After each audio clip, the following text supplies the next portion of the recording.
How does one accept oneself if they're not successful yet? And how do you accept who you are in the moment, even if you're struggling right now? The thing is, it's not success that's so important in this world, to me at least. The feeling that I think we should aim for is a feeling of fulfillment, such as I had dreams when I was a child, things I wanted to accomplish, things I believe I am capable of accomplishing. And I haven't given up on that, and I'm still struggling to reach some of those goals, and I'm on my way. When you're in your 20s, it's easier to have that belief because there's still time and vistas of time ahead of you. And even if you've made some mistakes or had some bad jobs, you can still hope for that. It gets harder and harder as you get into your 30s and your 40s to believe that when you have followed the wrong paths in life and you have a sense of, God, things aren't going right, I'm not going to have the success that I wanted. I know personally, I was 37, 38 before I got a chance to write the 48 Laws of Power, which is very late in life.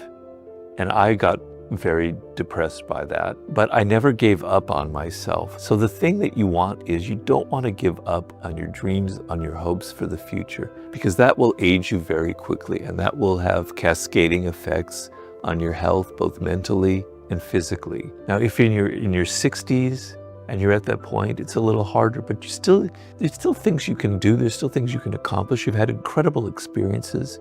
Perhaps you've raised some children, perhaps you've had some adventures. Maybe you can write a book, maybe you could mentor people and teach people, but you want to have a feeling like you're aiming towards something, that your life has a purpose and a goal and a meaning to it. There's a very great book that many people have recommended and I've recommended called Man's Search for Meaning by Viktor Frankl. And basically, he was put in a concentration camp, I believe Auschwitz, the worst circumstances any human being can ever imagine. And he emerged from that as a psychotherapist with a form of therapy called logotherapy. And he noticed that the people who survived the most horrible circumstances a human being could ever be put into were those who had some reason to stay alive, some project they wanted to do, something that they wanted to accomplish. They wanted to stay alive for their family that was still not in a camp. They wanted to stay alive because they knew they had some great discovery that they were, or a book that they were going to write. And they had a purpose and a goal and a feeling of meaning, even within all the suffering. So if you're struggling and you're suffering, you can't give up. You can't just resign yourself to it. You can't just say, that's just my life, I've just got to accept it. No, you've got to have some hope. You've got to have a goal. You have to feel like there is some purpose to what I'm going through and I'm going to figure it out and I'm going to aim for it. I'm going to have a goal. I'm going to have a purpose, and that will give you energy and that will get you out of any rut that you're in, because a lot of the ruts and the feelings of inadequacy are created by the fact that you're not doing something, you're not active, you're not attempting things. At some point in life, you're just struggling too much and things don't look very good. How do you accept that? You have to accept the fact that being alive is like this insane privilege, and you are alive and you are breathing, and there are people in this world who are doing worse than you are. I have moments where I feel very almost self-pity for my stroke, but then I think of all the people around the world who have it so much worse than I do. You know, I have a house, I have a comfortable living. I can't feel sorry for myself. So think of the people who have it much worse than you do, that there is something beautiful about your life, about being alive and kind of returning to some of the simple pleasures. You know, one of the simplest pleasures that anyone can have is either with their children or, for me, with pets and animals and cats and dogs, and just being around them and just observing how weird and strange they are, and to be living with another species in your house. Every day I look at my cat, who's right there on the floor next to us, and I'm just amazed that I get the privilege of spending time with this animal. So finding these kind of simple things that you still have can help you in no matter how horrible your circumstances are. So those would be kind of the advice I would give to people on that. Remember law, I think it's law 18, I'm just having a look. About isolation, yeah. Do not build fortresses to protect yourself. Isolation is dangerous. Yeah. Solitude is not a defense because it cuts you off from valuable information, allies, and opportunities. There's a difference, isn't there, between being lonely and being alone? Because being alone is one thing, but the state of loneliness feels like it's a slightly different proposition. Well, it's the difference between you feel very unhappy that you're not connecting to other people. We're a social animal, right? Mhm. And you feel like people don't like you, they don't respect you, that you can't interact with them on a level that's meaningful. Whereas the feeling of being alone for me, wow, I don't have to be around ugly, idiotic people. I can just be by myself. I can read a good book. I don't have to interact with people whose ideas I don't like. I can just be myself and be as weird as I want. Wow, what a relief. I'm so happy being alone. Now, I'm not like that all the time. It would be terrible. But sometimes I do feel that way. And that's the difference. And that's a good thing. I remember once I was on an airplane and I saw a young woman who was by herself. And I could sense that it was driving her crazy. And she had to use her phone to never feel alone, right? Even in the middle when we're flying over the ocean, she had to like somehow connect onto the internet and be sending emails and texts and anything. And I got this kind of desperation in her, this intuition, this feeling that being alone was just horrifying for her, you know? And I think that's not a good thing. I think that's a terrible thing. So yes, isolation is bad. You need to be, you're a social animal. You're meant to be around other people. But if you can't be alone, you can't ever figure out what makes you different and what makes you unique. So you have to be able to play both sides of the game. To listen to that voice Yeah. inside, to turn inwards. It's Yeah. hard. It is hard to turn inwards when you never have moments of solitude, I guess. When you said you were suicidal in your earlier years. Yeah. What lifted you out of that state? Well, I had a girlfriend who was very understanding, who helped me a lot. So I wasn't completely alone. And then a little tiny voice inside of me was saying, you have interesting thoughts. You're a strange person, Robert. I've always been strange. I never was like other people, and even in high school, I was always something off about me, which could be made me lonely, which could make me be a problem. But I kept saying, there's something different and off about you, right? And you have skills as a writer. It's going to happen someday. Don't give up, don't give up, don't give up. Keep trying, right?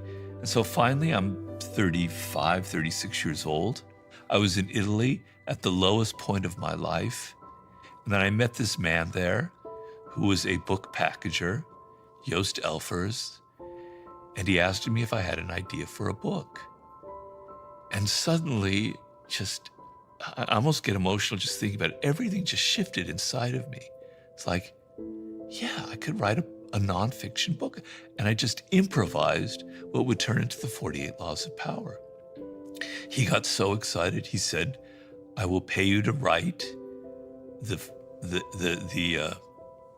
forget what the word is, to sell it, you know, and then I'll pay you to live while you write it. And so suddenly it went from darkness to light because I had a purpose.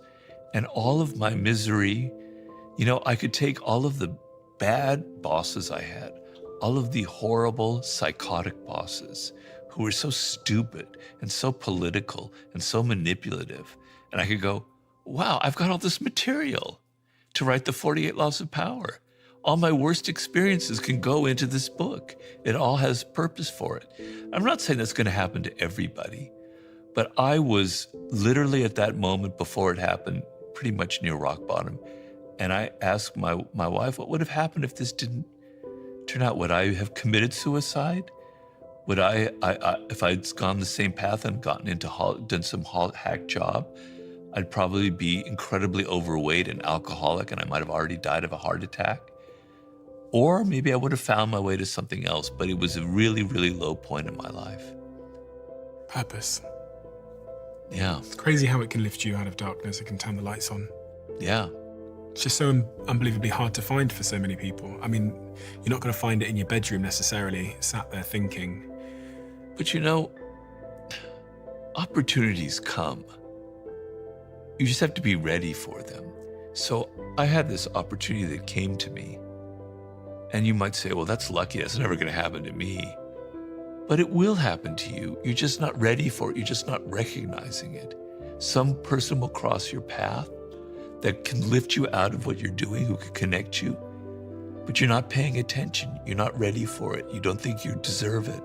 So there is opportunity every day of the week.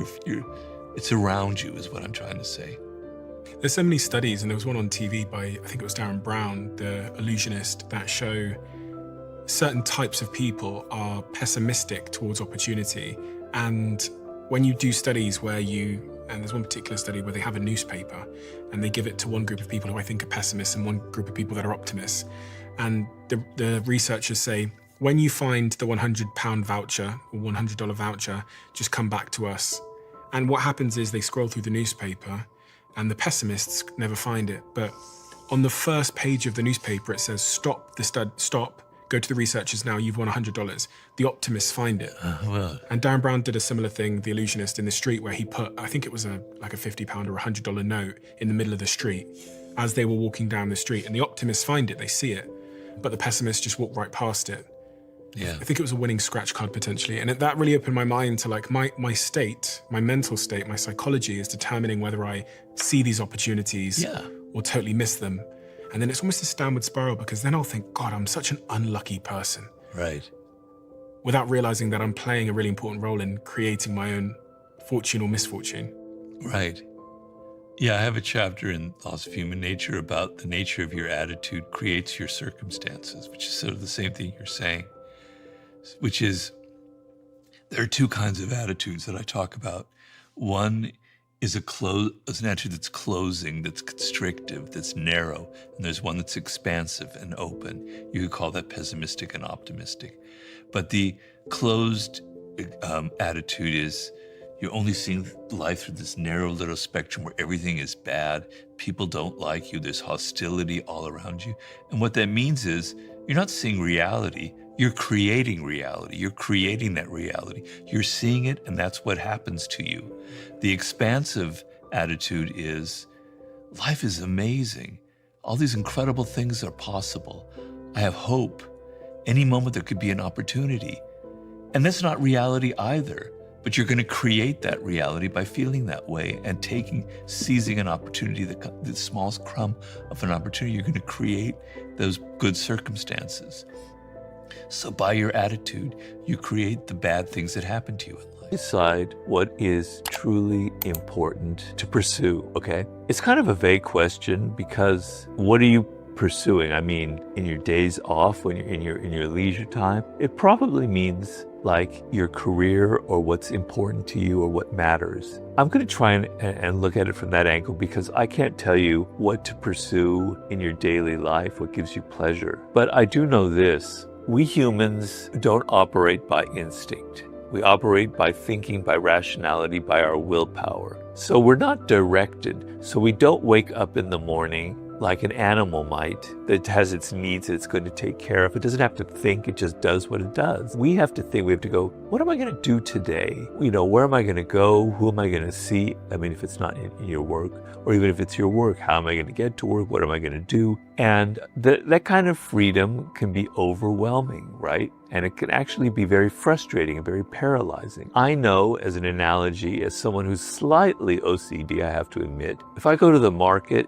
and there's like 1,000 products I have to choose from, it drives me crazy. I have to think too much. I can't decide which one I like. And so life is very difficult when you don't have any direction, when you don't have any filter telling you what matters, what's important, and what's not important, because there's so many things to choose from out there in the world today, particularly now. So the critical thing you want is to know the most important thing that you're pursuing in life, which in my books, you'll know as I call your life's task, right? You know deeply who you are, what excites you, what kind of career you want, the kind of things you want to study, the skills you want to develop, the business you want to create, the book you want to write, the film you want to make, etc. Okay? You have an idea about that. It's like an anchor in your life. It's like giving you radar. So every time someone comes into your life with something, saying, hey, come on, let's go do this, or let's go travel here, or let's try this, your mind goes, that's not important. It is not related to the goals in my life that truly matter. This is what matters to you. okay? So you have to understand that life is very, very short. It goes by so fast, you have no idea. I can't believe that I'm in my 60s right now, because to me, I'm still in my 20s. It just went like that. It's going to happen to you. You don't realize it's going to happen to you, okay? So having a sense of what really matters, which is what you were meant to pursue in life, your destiny, your life's task. And for that purpose, I urge you to read Mastery in the first chapter, Discover Your Life's Task. Without that sense, you're going to be floundering, you're going to be wandering, you're not going to know what your priorities are, what really matters, what not to waste time on, okay? Because we live in a culture with an infinite variety of distraction, and that's our danger. That's really the danger. You know, you get on the internet, you click, click, click, you're going here, all these different places, right? And you're not focused. You can waste your time on 1,000 different things. It's destructive. It's destroying your brain. It's like sugar. It's rotting out your system because you're not able to focus. You're not able to prioritize. You don't understand what matters, what's trivial, what's banal, and what really matters. And what really matters in life, I believe, is fulfilling your destiny, knowing what you were meant to create in this world, and going in that direction, which is your life's task. When you figure that out, everything fits into place. I'm a bit of an extreme example. I know I have a book to write, right? And so many other things that could bother me and distract me, I just cut it out because it don't matter. I have a sense of supreme priority, and that's what knowing your life's task will give you.